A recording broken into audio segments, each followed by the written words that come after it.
Hello, അപ്പോൾ നമുക്ക് നേരിട്ട് കാര്യത്തിൽ കിടക്കാം. ഇത് വന്നിട്ട് ഇന്ത്യൻ ആർമിയിലെ MCEME എന്ന് പറയുക എന്ന് പറഞ്ഞാൽ military college of electronics and mechanical engineering, EME എന്ന് കേട്ടിട്ടുണ്ടാവും. ഓക്കെ, അതിലേക്കുള്ള റിക്രൂട്ട്മെൻ്റ് ആണ്. ഇത് സ്ഥിര നിയമനാണ്, അപ്രൻറ്റീസ് അല്ല. എന്ന് പറഞ്ഞാൽ 1 വർഷം 2 വർഷം കഴിഞ്ഞിട്ട് പണി പോയി വേറെ പണി അന്വേഷിക്കേണ്ട ആവശ്യമില്ല. പിന്നെ ഇത് വന്നിട്ട് ഇതിൻ്റെ ഫുൾ ഡീറ്റെയിൽസ് ഞാൻ ഓരോന്നോരോന്നായി ഇവിടെ പറയാം. ഇത് ഇവിടെ നോക്കിക്കഴിഞ്ഞാൽ അറിയാം. ഇവിടെ care of 56 APO, care of 56 APO എന്ന് പറഞ്ഞു കഴിഞ്ഞാൽ തന്നെ ഇത് വന്നിട്ട് 56 APO എന്ന് പറഞ്ഞാൽ തന്നെ ആർമി പോസ്റ്റ് ഓഫീസാണ് APO. അതായത് നിങ്ങളവിടെ വർക്ക് ചെയ്യുന്ന ആളാച്ചാൽ നിങ്ങളുടെ പേര് കെയർ ഓഫ് 56 APO എന്ന് പറഞ്ഞിട്ട് ഇന്ത്യയിലത്തെ ഏത് പോസ്റ്റ് ഓഫീസിൽ കൊണ്ടുപോയിട്ടാലും നിങ്ങൾ വർക്ക് ചെയ്യുന്ന സ്ഥലത്തേക്ക് എത്തും. ആ സ്ഥലം വന്നിട്ട് ഇവിടെയാണ്.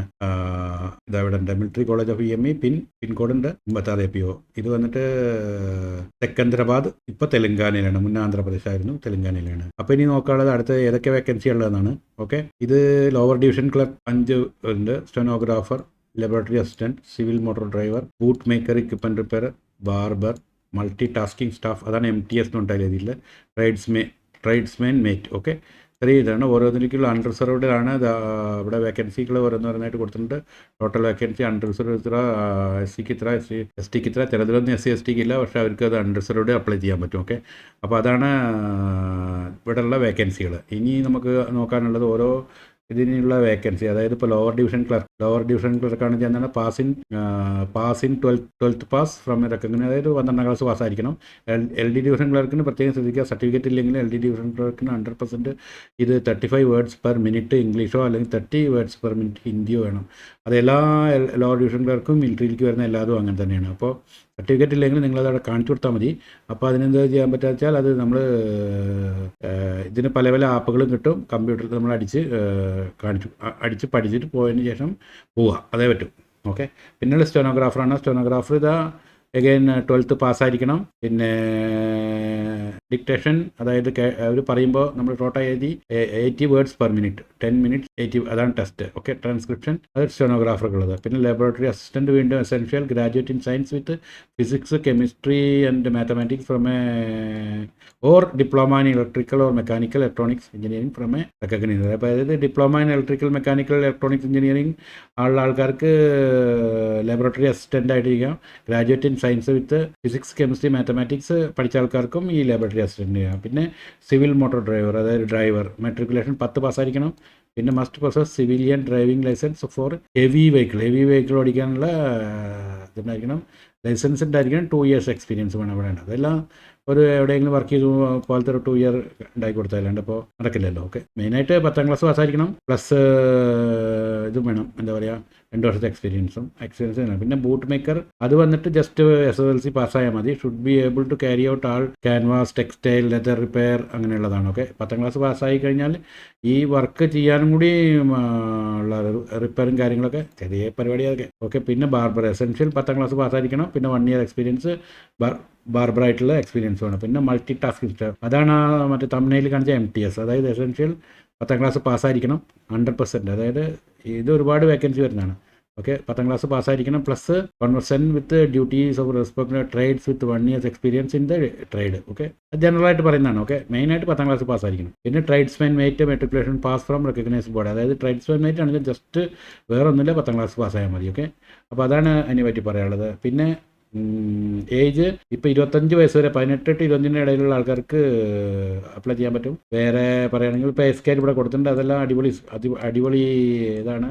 കിട്ടിക്കഴിഞ്ഞാൽ 40-45 റുപ്യ നമുക്ക് വീട്ടിലേക്ക് കൊണ്ടുവരാൻ പറ്റും. Age relaxation as usual SC ST other കാറ്റഗറിക്ക് ഉണ്ട്. ഓക്കെ, പിന്നെ എക്സ് സർവീസ്മാൻ ആണെങ്കിൽ എന്ന് പറഞ്ഞിട്ട് ഇതിൽ ചെറിയൊരു കാര്യം എന്താ വെച്ചാൽ, ഇപ്പോൾ ഇതിങ്ങനെ നിങ്ങൾ കാണുമ്പോൾ വിചാരിക്കും ഇതിപ്പോൾ ഞാനിക്ക് എവിടെ നിന്നാണ് കിട്ടിയത്. ഇത് വന്നിട്ട് എംപ്ലോയ്മെൻറ്റ് ന്യൂസ് കണ്ടോ, ഇവിടെ കാണുന്നില്ലേ? എംപ്ലോയ്മെൻറ്റ് ന്യൂസ് October 25 to 31 വന്നാണ്. ഈ എംപ്ലോയ്മെൻറ്റ് ന്യൂസ് എവിടെ കിട്ടുക? employmentnews.gov. അത് ഗവൺമെൻറ്റിൻ്റെയാണ്. അതിലാണ് ഈ മിലിറ്ററിയുടെ എല്ലാം വരിക. ഓക്കെ, ഇനി നമുക്ക് നോക്കാനുള്ളത് അടുത്ത് എങ്ങനെ ഇത് അപ്ലൈ ചെയ്യാൻ പറ്റുന്നില്ല. അപ്ലൈ ചെയ്യണമെങ്കിൽ കുറച്ച് ചെറിയ കൺഫ്യൂഷനാണ്. ഞാൻ ഇതിൻ്റെ മുന്നിട്ട 3-4 ഇതേപോലെ മിലിറ്ററി ആർമിയിലേക്ക് ഇടുന്നതെല്ലാം ഇങ്ങനെയാണ് ഇവരുടെ ഒരു സെറ്റപ്പ്. നമുക്കൊന്നും ചെയ്യാൻ പറ്റില്ല.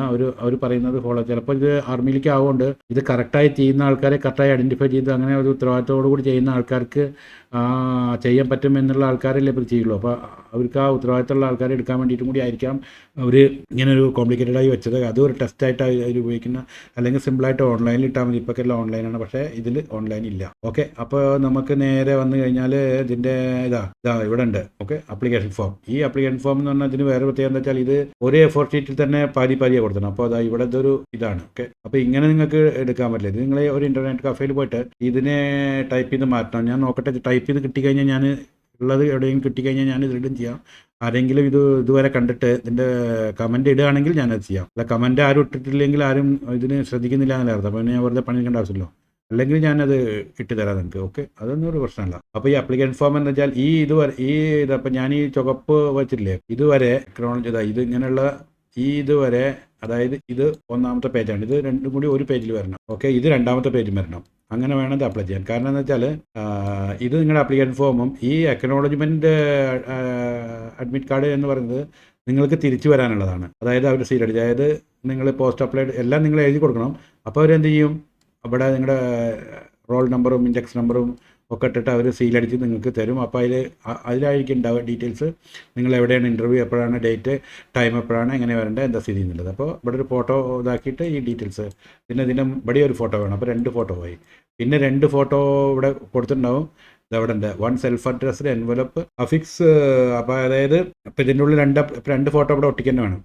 പിന്നെ ഒരു സെൽഫ് അഡ്രസ്ഡ് 10 സ്റ്റാമ്പ് ഒട്ടിച്ചാൽ നിങ്ങളുടെ സെൽഫ് അഡ്രസ് ആയിട്ട് 10 റുപ്യ സ്റ്റാമ്പ് ഒട്ടിച്ചത്. അതിൻ്റെ സൈസൊക്കെ ഇവിടെ ഇതിൽ വായിച്ചാൽ കിട്ടും. ഇവിടെ ഇതൊക്കെ ഞാൻ കുറേ പറഞ്ഞാണ്, അതാണ് പിന്നെ വീണ്ടും പറയാൻ വേണ്ടി. സെയിം സൈസാണിത്.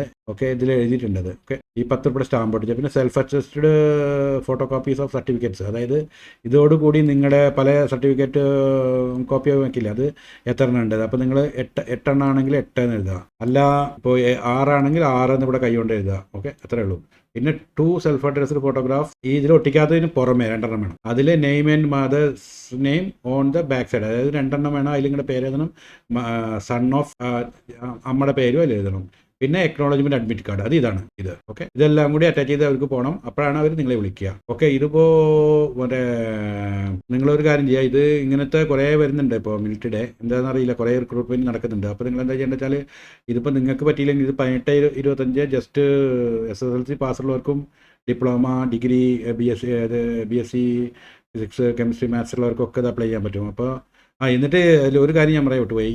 ഈ സെൽഫ് അഡ്രസ്ഡ് എൻവലപ്പ് നിങ്ങൾ എവിടേക്ക് അയച്ചു, ഇതെല്ലാം കൂടി ഇട്ടിട്ട് ഒരു കവറിലിടണം. ആ കവർ നിങ്ങൾ എന്ത് ചെയ്യണം, ഈ അഡ്രസ്സിലേക്ക് പോകണം. ഇവിടെ ഈ അഡ്രസ്സിലേക്ക്, ഇതാണ് ഈ അഡ്രസ്സിലേക്ക് പോകണം. ഓക്കെ, ആ കവറിൻ്റെ ഉള്ളിൽ എന്തൊക്കെ വേണം, സെൽഫ് അഡ്രസ് ആയിട്ടൊരു കവറ്, പിന്നെ അഡ്മിറ്റ് കാർഡ്, ഞാൻ നേരത്തെ പറഞ്ഞ പോലത്തെ അഡ്മിറ്റ് കാർഡ്, പ്ലസ് നിങ്ങളുടെ 2 ഫോട്ടോ, അതിൻ്റെ ബാക്കിൽ നിങ്ങളുടെ പേര്, അമ്മയുടെ പേര് എഴുതിയത്, പിന്നെ നിങ്ങളുടെ അറ്റാച്ച് ചെയ്യുന്നത് അതിൻ്റെ മാർക്ക് കൂടെ എഴുതിയിട്ട് അങ്ങനെ വേണം ഇത് അയക്കാൻ. ഓക്കെ, അപ്പോൾ നിങ്ങൾക്ക്